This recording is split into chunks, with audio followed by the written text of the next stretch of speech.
बांकीपुर विधानसभा उपचुनाव की चारों तरफ गूंज है। कौन जीतेगा, बड़ा सवाल खड़ा हो रहा है। हालांकि अगर कहा जाए तो ये बीजेपी की परंपरागत सीट है। इस सीट पर कब्जा रहा है बीजेपी के वर्तमान में राष्ट्रीय अध्यक्ष नितिन नवीन का।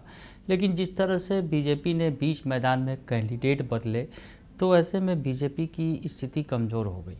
हालांकि नितिन नवीन खुद पटना आए हैं और पटना में आकर उन्होंने अपने कैंडिडेट नीरज सिन्हा के लिए वोट मांगे हैं। तो इधर प्रशांत किशोर भी अपनी पूरी ताकत लगा रहे हैं और आरजेडी ने भी अब अपनी ताकत झोंकनी शुरू कर दी है। हालांकि तेजस्वी यादव जरूर बाहर हैं, विदेश यात्रा पर हैं, लेकिन आरजेडी के तमाम नेता जोर लगा रहे हैं। रोज़ बैठकें हो रही हैं और बैठक में रणनीति तैयार की जा रही है कि रेखा गुप्ता को कैसे जिताया जाए। ये तमाम रणनीतियाँ तय हो रही हैं, लेकिन इस बीच बड़ा बयान आया है आरजेडी के पूर्व सांसद का और उन्होंने बड़ी बात कह दी है। कौन जीत रहा है बता दिया है। हम बात कर रहे हैं शिवानंद तिवारी की। नमस्कार, दर्शन न्यूज़ देख रहे हैं आप, मैं हूं अनुराग। शिवानंद तिवारी ने ऐलान कर दिया है कि बांकीपुर में कौन जीत रहा है। जी हां, शिवानंद तिवारी जो आरजेडी के पूर्व सांसद हैं, वरिष्ठ नेता रहे हैं, पार्टी के लालू यादव के करीबी रहे हैं और उन्होंने बड़ी बात कह दी है। विभाग लिखते हैं, विभाग बोलते हैं शिवानंद तिवारी। तो शिवानंद तिवारी ने सोशल मीडिया पर फेसबुक पोस्ट के जरिए बड़ी बात कही है। बांकीपुर की पूरी तस्वीर उन्होंने बता दी है कि क्या होने वाली है। बांकीपुर की तस्वीर, बांकीपुर में कौन जीत रहा है, उन्होंने बता दिया है। तो शिवानंद तिवारी का वो पोस्ट आपको दिखाते हैं जो उन्होंने लिखा है।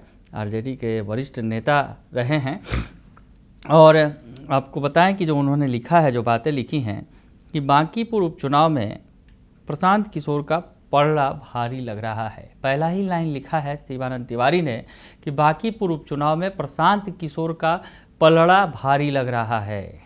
यानी बांकीपुर उपचुनाव में पहले लाइन में ही शिवानंद तिवारी ने बता दिया कि कौन जीतने की स्थिति में है, कौन आगे है। तो प्रशांत किशोर आगे हैं। आगे लिखते हैं, पटना के बांकीपुर विधानसभा क्षेत्र के उपचुनाव में अब सभी उम्मीदवार मैदान में उतर चुके हैं। यह सीट लंबे समय से भारतीय जनता पार्टी की मजबूत गढ़ रही है। वर्तमान उपचुनाव इसलिए हो रहा है क्योंकि नितिन नवीन ने भाजपा के राष्ट्रीय अध्यक्ष बनने के बाद विधानसभा की सदस्यता से इस्तीफा दे दिया है। उनसे पहले उनके पिता नवीन किशोर लगातार 3 बार इस क्षेत्र का प्रतिनिधित्व करते रहे हैं और हर बार चुनाव में उनकी जीत का अंतर बढ़ता गया। नितिन नवीन ने भी उसी परंपरा को आगे बढ़ाया। तो बता रहे हैं कि नितिन नवीन की यह सीट रही है, परंपरागत सीट रही है। पहले उनके पिता जीते, अब नितिन नवीन जीते। आगे लिखते हैं कि बांकीपुर को भाजपा का सबसे मजबूत शहरी गढ़ माना जाता है। यह भी धारणा रही है कि यहाँ कायस्थ मतदाताओं का प्रभाव सबसे अधिक है और लंबे समय से इसी सामाजिक पृष्ठभूमि के उम्मीदवार चुनाव जीतते रहे हैं। लेकिन इस बार परिस्थितियाँ कुछ अलग आ रही हैं।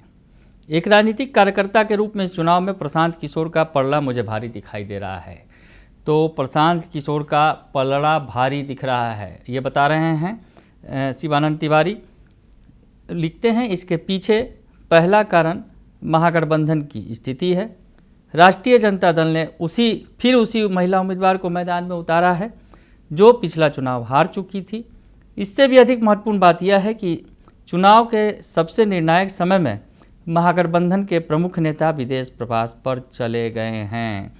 तो वो बता रहे हैं कि महागठबंधन में क्या कमियां हैं, महागठबंधन ने क्या गलती की है, वो बता रहे हैं। कह रहे हैं कि जो पिछली बार की हारी हुई कैंडिडेट हैं रेखा गुप्ता, उनको मैदान में उतार दिया गया, वो कह रहे हैं। और उससे भी ज़्यादा महत्वपूर्ण बात है कि महागठबंधन के जो बड़े नेता हैं, पार्टी के राष्ट्रीय कार्यकारी अध्यक्ष हैं तेजस्वी यादव, वो विदेश प्रवास पर हैं। शिवानंद तिवारी दो तूक बोलते हैं, आरजेडी के सीनियर लीडर रहे हैं, कई पार्टियों में, जेडीयू में भी रहे हैं, जेडीयू में भी नीतीश कुमार के करीबी रहे हैं।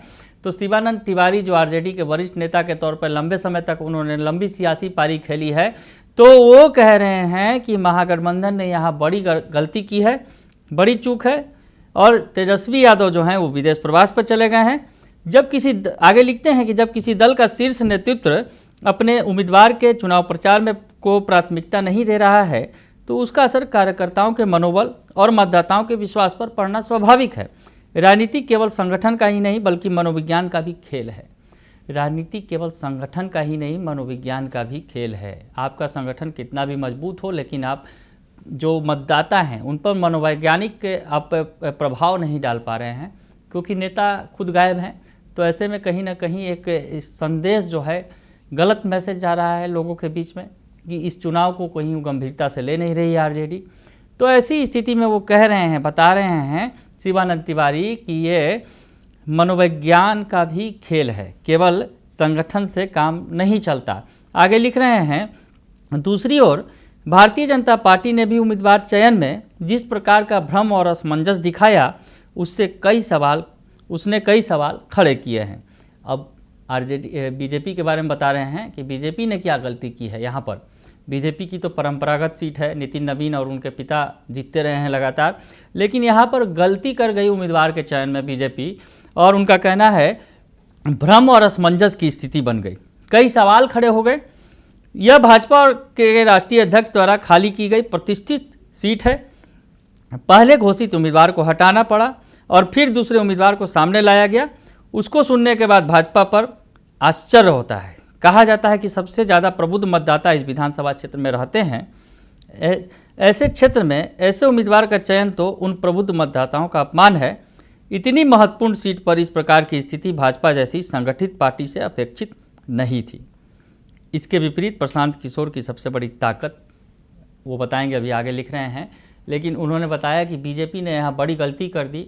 पहले जो कैंडिडेट उतारा उसको मैदान से हटा दिया, फिर दूसरे कैंडिडेट को मैदान में लेकर चले आए।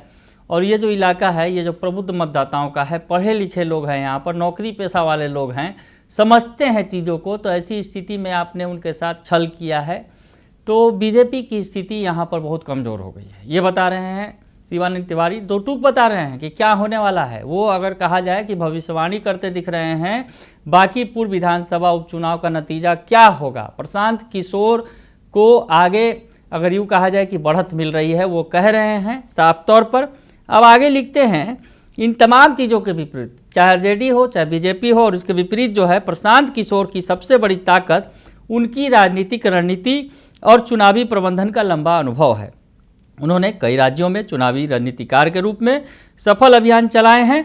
इसलिए यह मानना कठिन है कि उनके बिना गहन अध्ययन और ठोस राजनीतिक गणना के बांकीपुर जैसी सीट से स्वयं चुनाव लड़ने का निर्णय लिया होगा उन्होंने। यह निश्चित रूप से एक बड़ा जोखिम है, क्योंकि अब तक भाजपा यहाँ 50% से अधिक मत प्राप्त करती रही है। लेकिन बड़े राजनीतिक परिवर्तन अक्सर ऐसे ही जोखिमों से शुरू होते हैं। तो उनका कहना है कि प्रशांत किशोर जो बड़े रणनीतिकार हैं, उन्होंने सब कुछ गणना कर ली होगी, तभी वो इस सीट पर उतरे हैं। हालांकि उनका कहना है कि 50% वोट यहाँ पर बीजेपी पाती रही है, लेकिन जो है राजनीतिक इतने बड़े जो जोखिम लिए जाते हैं तो परिवर्तन की राह उसी से बनती है, उनका कहना है। आगे लिखते हैं, ऐसा प्रतीत होता है कि भाजपा इस चुनाव को लेकर कुछ अधिक आत्मविश्वास में है। यह मान लेना कि केवल सामाजिक समीकरणों के आधार पर सीट आसानी से जीत ली जाएगी शायद गलत साबित हो सकता है। यह सही है कि कायस्थ मतदाताओं का प्रभाव है, लेकिन सिर्फ कायस्थ ही मतदाता भाजपा को चुनाव जीत दिलवाते हैं, ऐसा भी नहीं है। इस क्षेत्र में बड़ी संख्या में ऐसे लोग भी रहते हैं जिन्हें आज भी बुनियादी नागरिक सुविधाएं पर्याप्त रूप से उपलब्ध नहीं है, ये कह रहे हैं। आगे लिखते हैं, प्रशांत किशोर ने चुनाव को केवल भाजपा के उम्मीदवार के विरुद्ध नहीं, बल्कि पूरी सरकार के विरुद्ध जनमत संग्रह के रूप में प्रस्तुत करने की कोशिश की है। वे लगातार कह रहे हैं कि उनका मुकाबला किसी एक प्रत्याशी से नहीं, बल्कि सरकार से है।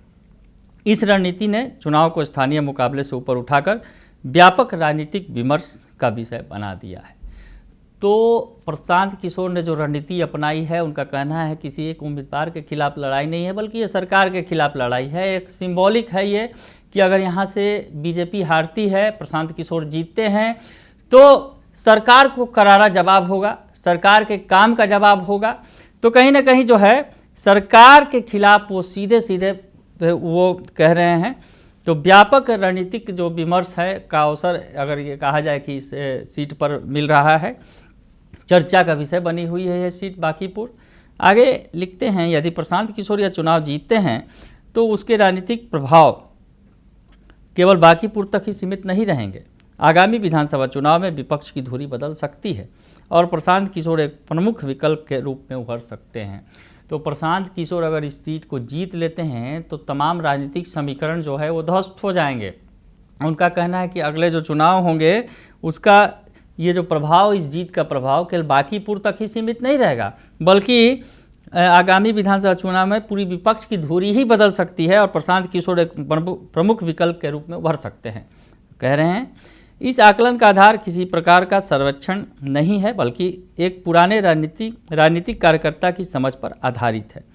तो शिवानंद तिवारी ने बड़ी बात लिखी है और उन्होंने अंत में ये लिखा है कि उन्होंने कोई राजनीतिक सर्वेक्षण नहीं किया है, लेकिन जितनी उनकी समझ है, जितनी दूर उनकी जो दूरदृष्टि है, सियासत में उनका लंबा अनुभव है, उस आधार पर जो उन्होंने निकाल कर बातें बताई हैं, कहीं ना कहीं वो जो कह रहे हैं कि प्रशांत किशोर को जो है इस सीट पर बढ़त मिल रही है। प्रशांत किशोर इस सीट पर अगर जीत जाते हैं तो इसका बड़ा राजनीतिक प्रभाव भी पड़ेगा और विपक्ष की धुरी भी बन सकते हैं वो प्रशांत किशोर आने वाले समय में। केवल बांकीपुर की ये जीत नहीं होगी, प्रशांत किशोर की जो रणनीति है वो सरकार के खिलाफ वाली रणनीति है। उनका ये कहना है कि कोई कैंडिडेट की जीत या हार नहीं, बल्कि एक सरकार के खिलाफ जीत या हार होगी। तो बड़ा मुद्दा उन्होंने छेड़ दिया है बांकीपुर में और तमाम पार्टियों के ऊपर, चाहे आरजेडी हो जो शिवानंद तिवारी की पार्टी रही है, चाहे बीजेपी हो जो मुख्य सरकार में जो दल है, जिनका एनडीए की सरकार है, ये जो है तमाम जो दल है अभी कमज़ोर नज़र आ रहे हैं और प्रशांत किशोर सबसे मजबूती के साथ बांकीपुर में ताल ठोक रहे हैं, शिवानंद तिवारी ये बता रहे हैं।